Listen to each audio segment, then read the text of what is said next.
रहा हो, केवल दुख ही दुख, अशांति ही अशांति, उस समय आप देखिएगा भारी से भारी संकट की निवृत्ति के लिए एकमात्र उपाय है। यदि आप भजन नहीं करते तो आप दिमाग में लिख लीजिए, चाहे अपनी नित्य डायरी में लिख लीजिए। आप एक बात पर विश्वास कर लीजिए कि आपको कोई भी सुखी नहीं कर सकता।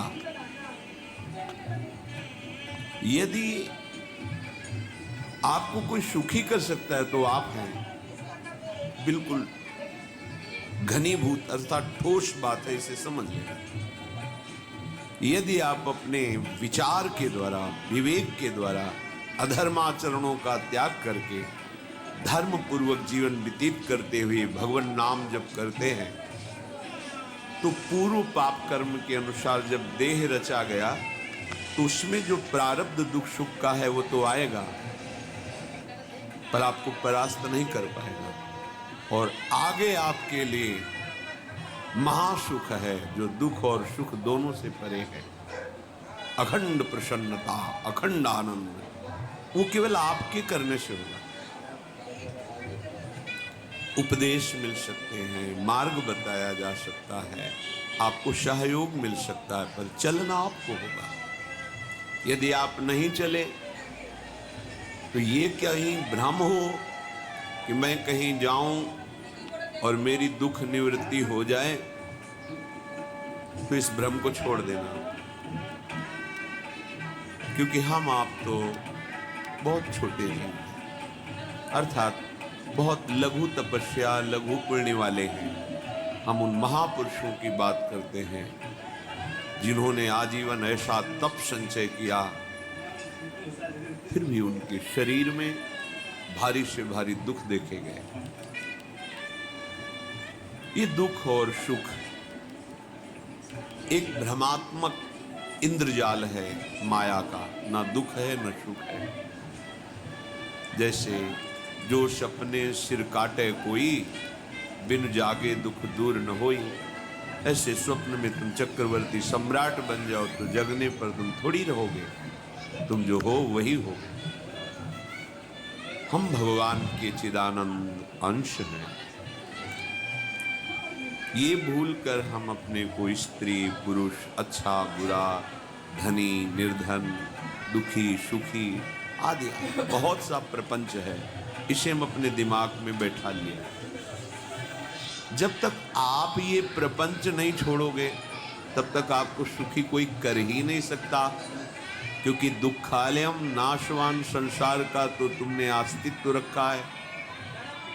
अगर ये किसी के दूर करने से होता तो स्वयं जगत गुरु परब्रह्म परमात्म तत्व भगवान श्री कृष्ण सामने हैं और अर्जुन को कह रहे हैं, मात्रा स्पर्शास्तु कौन्तेय शीतोष्ण सुख दुखदा आगमा पायनो अनित्यास्तास्ति तिक्षस्व भारत।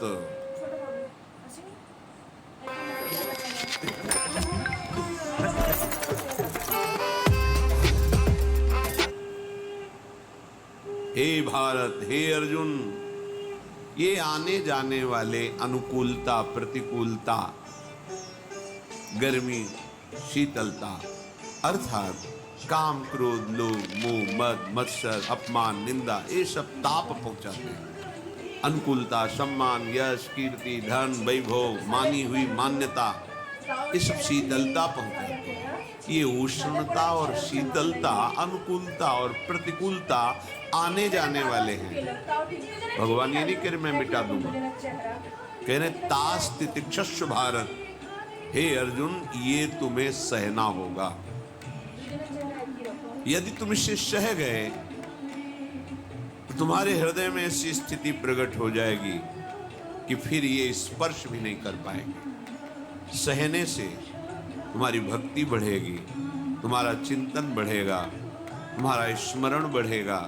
सत्य वस्तु के लिए, सत्य तत्व के लिए तुम सुखी हो जाओ। बिल्कुल खुली बात।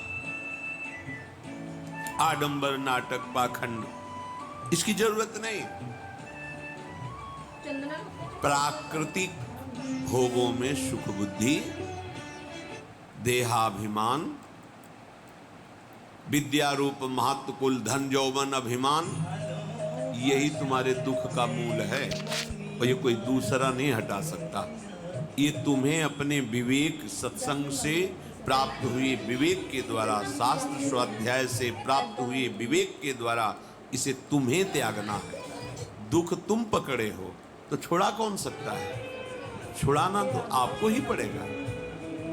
अगर कोई वादा करता है मैं आपको दुख रहित कर दूंगा, मुझे आज तक समझ में नहीं आया। दुख रहित होने का जो उपाय है वो गुरुजन, महापुरुष, संत जन बताते हैं कि जब चारों ओर अंधेरा छा रहा हो, कोई अपना न दिखाई दे रहा हो, केवल दुख ही दुख, अशांति ही अशांति, उस समय आप देखिएगा कोई एक है जो आपको बहुत प्यार कर रहा है। वो हमारे प्रभु हैं। आप जिनकी तरफ पीठ किए हो और जहां दुख है उधर मुख किए हो, वापस घूमो, सन्मुख होइएगा। सन्मुख होए जीव मोहि जबहि, जन्म कोटि अघनाशों तबहि। करोड़ों जन्मों के पाप नष्ट कर देते हैं भगवान। जहां प्रभु की तरफ हुए तो पता चला बहुत जन्मों से बिछुड़ा था, वो मेरे स्वामी मिल गए।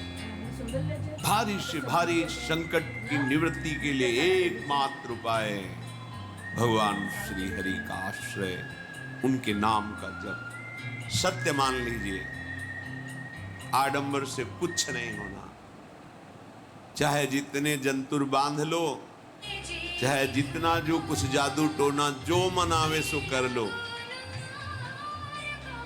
बारी मथे घृत होए बरु शिकताते बरु तेल, बिनु हरि भजन न भवतरी यह सिद्धांत अपेल। विनिश्चितम बदामि तेन अन्यथा वचांसि में हरि भजन। अटल बात है, यदि भजन नहीं करोगे तो तुम्हें कोई सुखी नहीं कर सकता। तात्कालिक आपको ऐसा लग सकता है मेरा काम बन गया, नहीं, वो तत्कालिक है। हमारा काम बनना तो तब होगा जब हमारा आवागमन मिट जाए, सदा सदा के लिए मुझे ऐसी वस्तु प्राप्त हो जाए कि जहां चाह ही खत्म हो गई, जहां दुख ही खत्म हो गया। वो हमारा स्वरूप है, वो हमारे आराध्य देव है। प्रार्थना मान लीजिए, भटकाव से बचिए। ये कलिकाल मलायतन मन कर देख विचार, श्री रघुनाथ नाम बिन नाहिन आन आधार। महापुरुषों ने स्पष्ट, ये मलायतन मल का आगार है। मल मन कामना, नाना प्रकार की वासना, भ्रष्ट आचरण, छल कपट, दंभ पाखंड, बोलबाला, इसका एकमात्र श्री भगवान का नाम आ रहा है। जो चाहत है नित्य सुख अरु मन को विश्राम, हित ध्रुव हित सो भजत रो पल पल, श्यामा श्याम श्यामा श्याम श्यामा श्याम। यदि सच्चिदानंद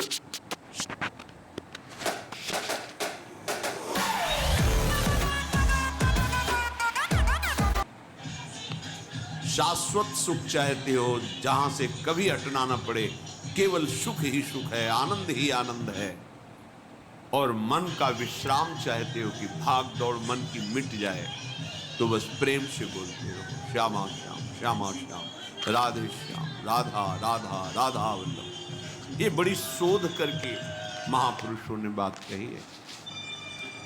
यदि आप भजन नहीं करते तो आप दिमाग में लिख लीजिए, चाहे अपनी नित्य डायरी में लिख लीजिए, जो आप दिनचर्या लिखते हैं। आपको कहीं भी कभी भी कोई भी सुखी नहीं कर सकता। गांठ बांधी, भटकने की जरूरत नहीं है। और यदि नाम जप करने लगे, धर्माचरण करने लगे, तो तुम आशीर्वाद देने वाले बन जाओगे। सातरति सातरति सा लोकांतारयति। ध्यान दीजिए, वो तर जाता है, वह तर जाता है, वो लोगों को तार देता है। जब पृथ्वी में भयंकर पापाचरण की वृद्धि हुई, असुरों के द्वारा प्रेरित होकर के जहां भी धर्माचरण, नाम कीर्तन, यज्ञ, हवन, होम, ऋषि मुनि विध्वंस कर, क्या हुआ? कोई दूसरा दिखाई दिया? नहीं, किसी की सामर्थ्य नहीं थी। सब मिलकर के ब्रह्मा जी के पास गए, जो ईश्वर कोटि के महापुरुष। सबने ब्रह्मा जी से प्रार्थना की। ब्रह्मा जी ने कहा, हम भी जिनके सेवक हैं, वही प्रभु अब हमारे दुख का निवारण कर सकते। सोचो, आप किसी और से दुख निवृत्त कराना चाहते हैं? जिसने सृष्टि बनाई है, भगवान ब्रह्मा जी भी कह रहे, मैं जिनके सेवक हूं, वही प्रभु हमारे और आप सबके दुखों का निवारण कर। तो आपको समझ में नहीं आता कि एकमात्र भगवान श्री हरि ही हमारे दुख का निवारण कर सकते हैं। हमें कहीं भागने दौड़ने की जरूरत नहीं है। साधु समागम इसलिए किया जाता है कि हृदय पवित्र हो जाए। पवित्र हृदय की पहचान बुद्धि में विवेक का प्रादुर्भाव हो जाए, और विवेक से मोह का नाश करके हम निरंतर प्रभु के प्रेम में डूबे, भजन में डूबे। सबने एक साथ मिलकर के विचार किया कि महासुख सिंधु प्रभु से विनय करनी तो कहां जाया जाए? वैकुंठ